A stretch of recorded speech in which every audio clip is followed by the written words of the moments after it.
the very first thing you need to do, the most important thing, is make sure this floor is clean. There's nothing left behind. If you left a little pebble behind, a hard piece of dirt, you're going to know it after the floor is on, and at that time it's too late. You're going to have to rip the whole floor back up, remove that little piece. So it's real important you take care of it now. Another thing, laminate flooring comes in different lengths. In this case, it's about a 3-foot section. There's like one here already. Just lay it down. You don't want to put it right next to it. You definitely want to stagger these ends. So in this case, the next one's going to be another full piece, of course, because it has the interlocking ends on both sides. About halfway. Then we're going to cut another little piece here. But don't throw that piece out, because we're going to use that on the other end. Real important. So let's get started and I'll show you what to do. Okay, with this particular type of flooring, you have the ends, which also lock together. Everything interlocks nice and tight together, so it's real important. Now, this is not the strongest kind of wood in the world, but it works good for what it is. You can do, you lay one flat down like this, put the other one, make sure it's nice and even with each other there.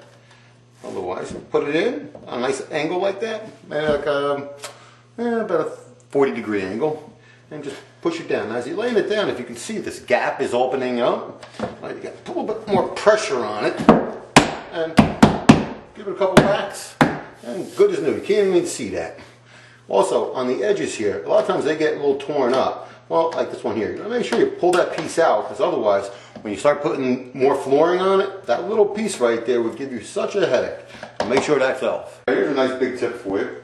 We come to the end, the other end of the wall, and the piece is too big. Okay, not a big deal. We can use tape measure, figure it out. Well, it takes time because you got a lot of them to do. So you see, you're this much too far. So what I like to do, real simple and easy, turn it around. Have the end that normally point this way, which is locking in, and we'll point that way. Put it against the wall. Look right here at the other edge of the flooring. Make a nice mark. So now we're going to cut this. This is going to be scrap. And then we're going to put it in, just like that. Show you. Okay, well, I cut it just like I showed you on that mark, which is the mark I made is right here. You can see it fits in, but it's the wrong direction. We got to turn it around, which is, again, put it right in there like that.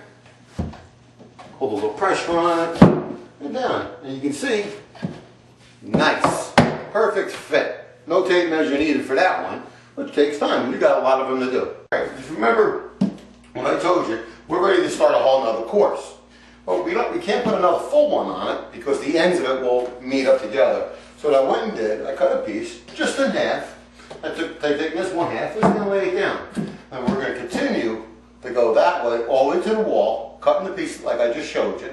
We're going to keep doing that, just staggering them. When you cut them, don't cut the next one the same size. Cut a little bit longer, a little bit shorter, and so forth. But always save your scraps because we're going to use them on the other side.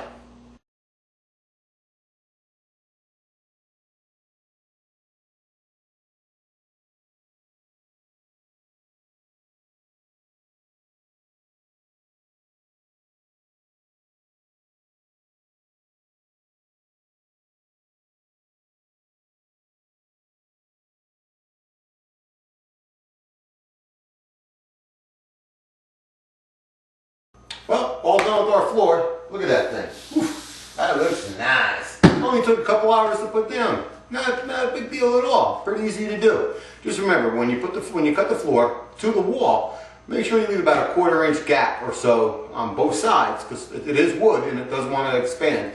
And if it can't expand, well, you're going to have problems. Squeaks and buckles, all kinds of wacky things. But anyway, I'm Dominic from askmediy.com. Thanks for watching.